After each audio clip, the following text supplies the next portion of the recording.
Welcome to our midweek devotion for this week. I'd like to thank you for coming and being a part of this. Just a few thoughts for us today in relationship to everything that's been going on around us lately. And as this has been happening, one song kept coming to my mind about the social issues that are taking place. And I'm going to have Lee play that for us this morning before we begin.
Thank you, Lee.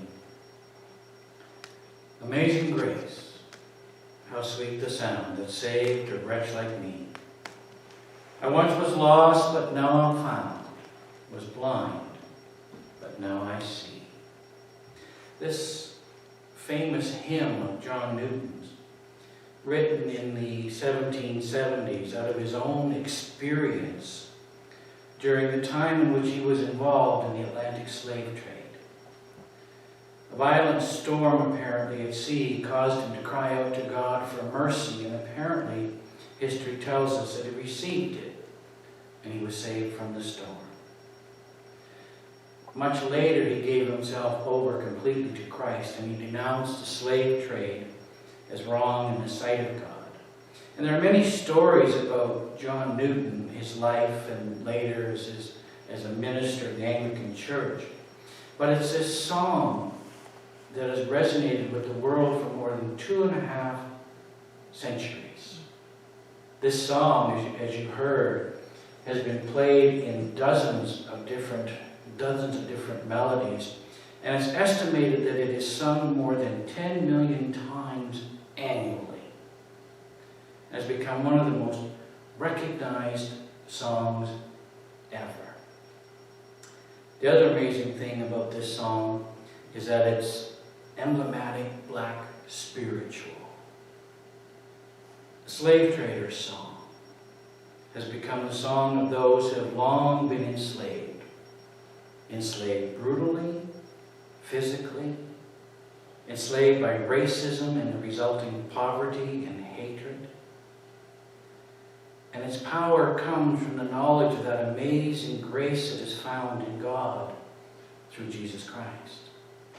Reaching out to those lost to sin and reaching out to those whose lives are held captive due to the sins of racism and hatred.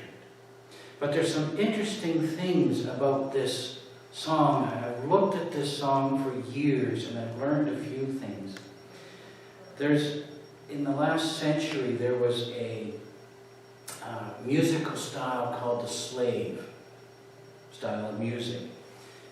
And all it was played on the 5 notes of the pentatonic scale. And those are the black keys on the piano.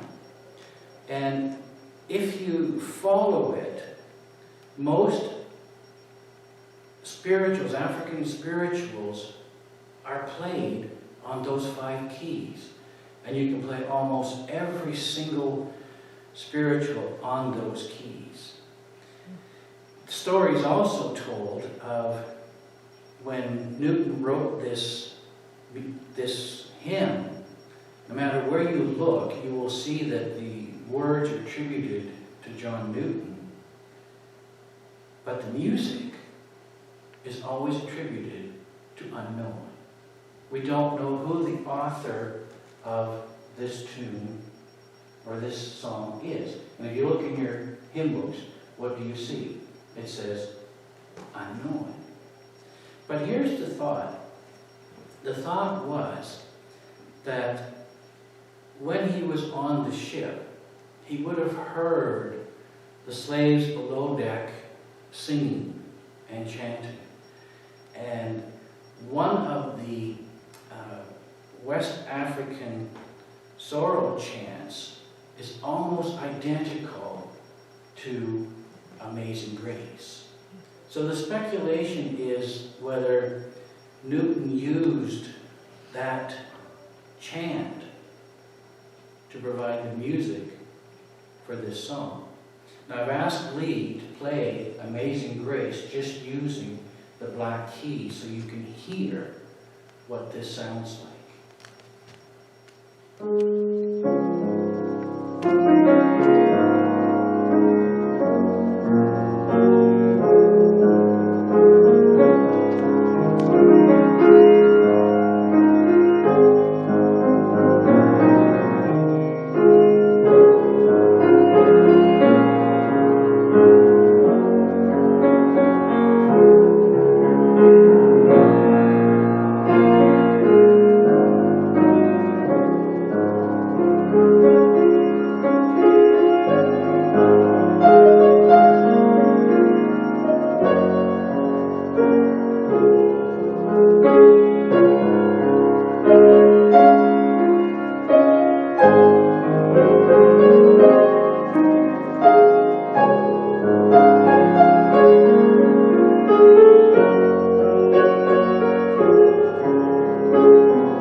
You just played that on the black keys, right?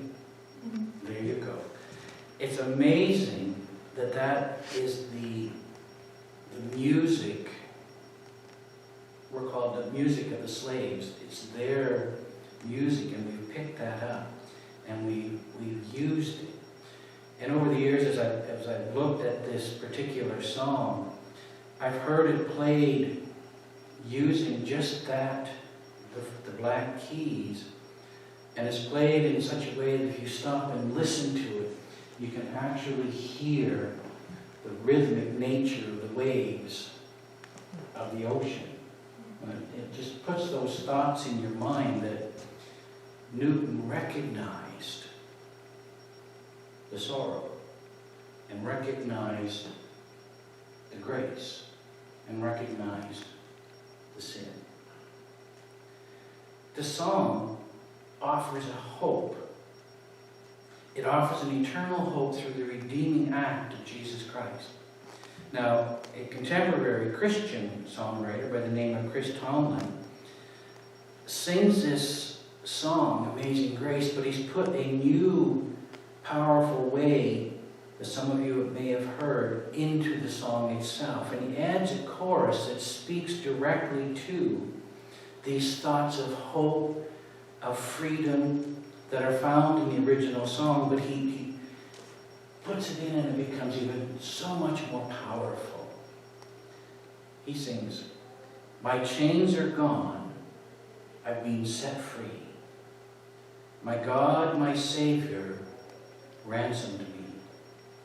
And like a flood his mercy reigns, unending love, amazing grace." Look the song up for yourself and listen to it. It's just simply called Amazing Grace, My Chains Are Gone. And it's by Chris Tomlin. Once you heard it once, you'll want to hear it again and again. But one thing about this song has always caused me to wonder, however, and that's in that first line, "A wretch like me." What was Newton thinking about? I mean, I understand that sin creates a condition within us, and all of us can be redeemed through God's amazing grace. And I wonder if that's what Newton had in mind as he wrote this song. Or was it about the poor souls below him that were being destroyed by his sin of wretchedness? His sin of not caring for others. His sin of thinking others were less than himself. Was it his condition or the condition he inflicted on others? Is it our condition or the condition we inflict on others when we do not live the commandments of God to love our neighbors? Now, I know that most of you are not racist, that you would never intentionally hurt another. But what if even our inaction causes others to live in a way that God never desired? In ways that Jesus would say are simply unjust? Do our actions, which include inaction, harm others? It's past the time that the world opens its eyes to an injustice that should never have been, to a sin that has permeated most societies, and unfortunately almost become invisible to many people because of the world's silence. And I thought about this next question, and I didn't know whether to say it is time you spoke up, or to say, is it time you spoke up about such injustice? Is it time to look at our roles in the whole idea of racism, prejudice, and enslavement to wrong ideals and ideologies? You decide how that question should be answered. The closing thought. One of my favorite images of Jesus is when he's walking, and you know this because I've shared this with you before, But he stops in front of an outcast person and he holds their face in his hands and he stares into their eyes. He doesn't see a slave or free. He doesn't see outcast or privileged. He doesn't see a saint or a sinner. He doesn't see a marginalized or entitled. He doesn't see a leper or a clean. He's staring so intently into those eyes because he sees a precious creation. A creation named and loved by God. Can we do any less? Amen. Let us pray. Lord, we thank you for your amazing grace.